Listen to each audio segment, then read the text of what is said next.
Meanwhile, Union Minister of Law and Justice Kiren Rijiju attended the Rozgar Mela program, which was held at the parking lot at Polo Ground.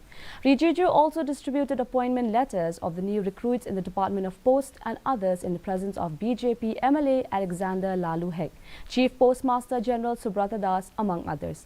While addressing the gathering, Rijiju congratulated the new appointees who received their appointment letters.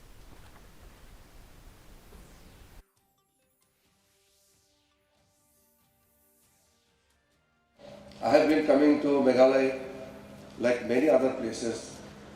The governance as well as the special emphasis for the rural areas, for the border areas have changed tremendously in last 8 years. हमारे यहाँ पे जो अलग अलग राज्य से आए हैं, खास करके जो आज के इस रोजगार मेला में अपना जो अपॉइंटमेंट लेटर्स को लेने के लिए आए हैं, मैं आपको बधाई देता हूं, आपको शुभकामनाएं देता हूं। Union Minister of Law and Justice Kiren Rijiju